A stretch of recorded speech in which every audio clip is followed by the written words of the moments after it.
نحمده ونصلي على رسوله الكريم اما بعد فاعوذ باللہ من الشیطان الرجیم بسم اللہ الرحمن الرحیم۔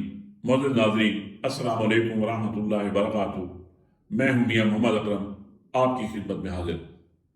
ناظرین، میں نے پہلے بھی آپ سے یہی گزارش کی تھی کہ عمران خان جیت گیا، بغیر کسی شبہ کے جیت گیا، اور میاں نواز شریف ہمیشہ کے لیے ہار گئے، پی ڈی ایم ہمیشہ کے لیے ہار گئی، اسٹیبلشمنٹ ہمیشہ کے لیے ہار گئی۔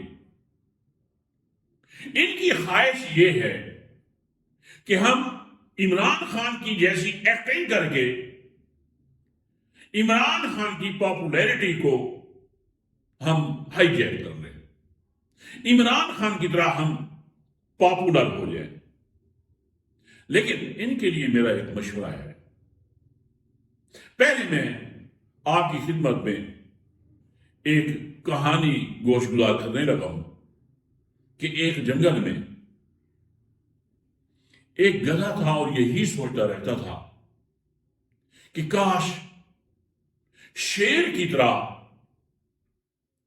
میرا بھی یہاں پہ روب اور دبدبا ہو، یہ جانور میرے آلے دوالے ہوں، مجھ سے ڈرے اور میری پاپولیرٹی ہو جنگل میں۔ تو ایک دن یہ ہوا کہ اس کو کہیں سے شیر کی کھال مل گئی، کیونکہ وہ بیچارہ جب شیر کو دیکھتا تھا نا کہ اس کی دہشت، ایک وحشت، جنگل میں اس کی حکمرانی، تو یہ خواہش پیدا ہوئی اور اللہ نے اس کی سن لی کہ اس کو شیر کی کھال مل گئی، اور اس نے شیر کی کھال پہن کر اس جنگل کے قریبی جو کھیت تھے وہ وہاں پہ چلا گیا۔ جب وہاں پہ چلا گیا تو کچھ بچوں نے دیکھا جو کھیتوں میں کام کر رہے تھے، خواتین تھیں، مرد تھے، وہ سب دیکھ کر بھاگ گئے۔ اب جناب وہ بہت خوش ہوا کہ دیکھیں جی کہ میری تو اللہ نے سن لی، ایک خواہش، ایک حسرت پوری ہو گئی میری کہ یہ لوگ مجھ سے اب کتنا ڈرتے ہیں۔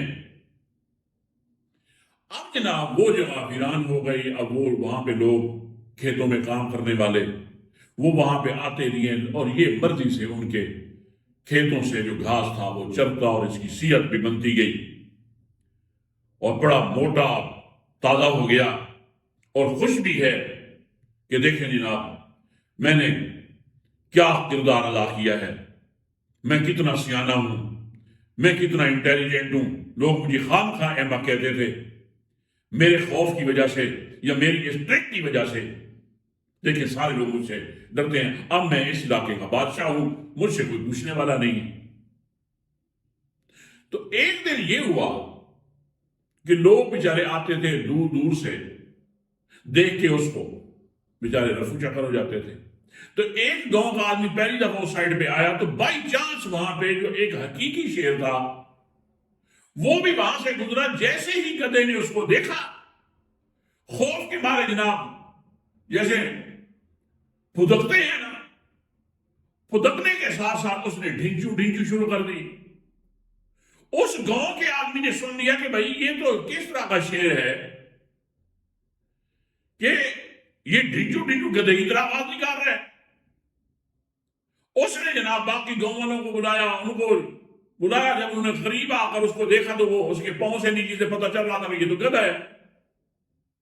انہوں نے جناب ڈنڈے سوٹے لے کر بچے بچیوں نے، عورتوں نے، مردوں نے مار مار کے اس کا حشر کر دیا کہ ظالم تو دھوکہ دے کر ہمارے کھیتوں کا اتنا نقصان کرایا، ہم کھیتوں میں نہیں آتے تھے ڈر کے مارے، ہم کام کرنے سے چلے گئے اور گھاس چر چر کے ہمارے کھیتوں کا تم نے اتنا برا حال کر دیا ہے۔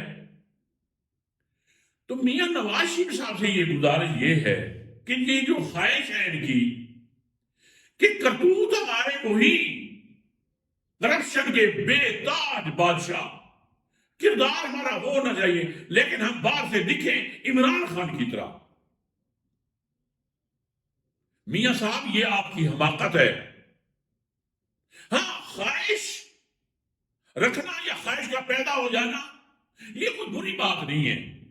اگر آپ یہ چاہتے ہیں کہ عمران خان کی طرح آپ بھی پاپولر ہو جائیں تو پھر پہلی بات تو یہ ہے کہ اس کردار سے آپ کو توبہ کرنی ہوگی جو آپ کا کردار ہے. توبہ کرنے کے بعد عوام کے دلوں میں اعتماد ڈالنے کے لیے ایک آپ کو لمبا پیریڈ چاہیے. اور میرے خیال میں اتنا پیریڈ اب باقی رہا نہیں. عمران خان بننا چاہتے ہیں تو عمران خان کے جو فلاحی کام ہے مشورہ دے رہا ہوں آپ کو، کیونکہ اگر آپ بھی اچھے کاموں کی طرف آ جائے تو ہمیں تو کوئی اعتراض نہیں ہے. اگر مثال کے طور پہ انہوں نے جناب ہر پاکستانی شہری کے لیے 10 لاکھ کی انشورنس صحت کارڈ کے طور پہ دے رکھی تھی، اگر آپ یہ چاہتے ہیں کہ آپ عمران خان کی طرح پاپولر یا عمران خان سے زیادہ پاپولر بن جائیں تو پھر آپ ایسے کریں کہ سب پاکستانیوں کے لیے 20 لاکھ کی انشورنس کارڈ دے دیں، صحت کارڈ. اس نے جو شیلٹر ہوم بنائے، لنگر خانے بنائے، آپ ان کی توسیع ڈبل کر دیں. اس نے تعلیمی اداروں میں قرآن مجید ٹرانسلیشن کے ساتھ کمپلسری کر دیا. آپ یہ کہیں گے میں جناب اس کے ساتھ تفسیر بھی شروع کروا دوں گا. اس نے اتنے ڈیم بنوائے، آپ کہیں گے نہیں میں اس سے بھی زیادہ ڈیم بنوانا شروع کر دوں گا.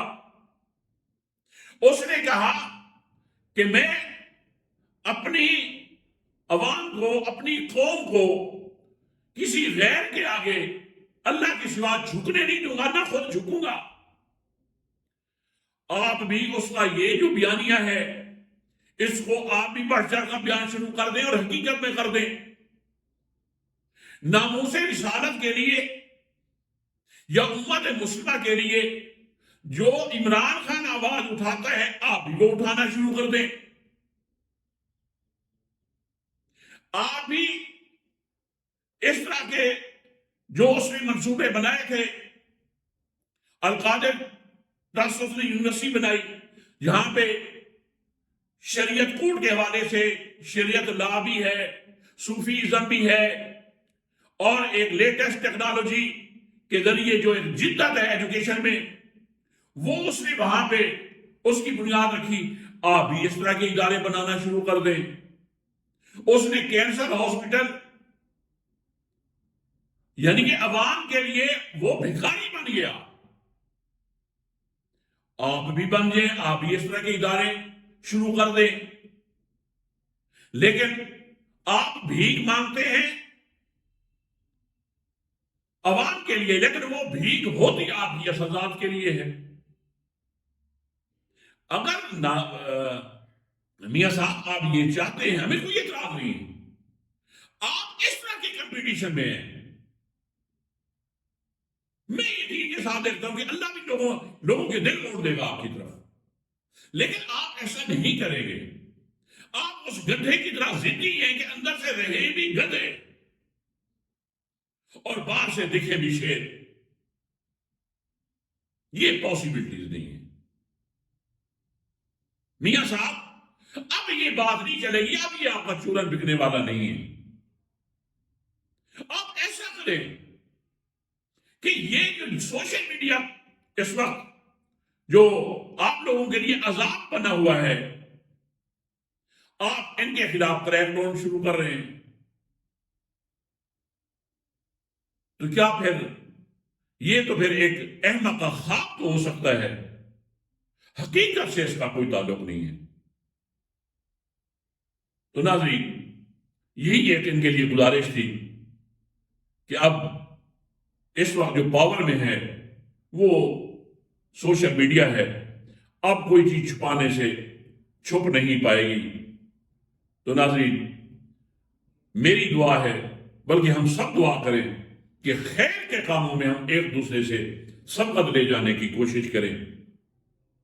اس کی گنجائش ہے، لیکن ہمارا حال یہ ہے کہ ہم یہ چاہتے ہیں کہ ہم رمضان شریف کے روزہ بھی ایک نہ رکھیں اور سب سے زیادہ عید کی مبارکبادی بھی ہمیں ملے۔ میاں نواز شریف یہی چاہ رہے ہیں کہ روزے عمران خان رکھے، عید کی وصولی میں کروں۔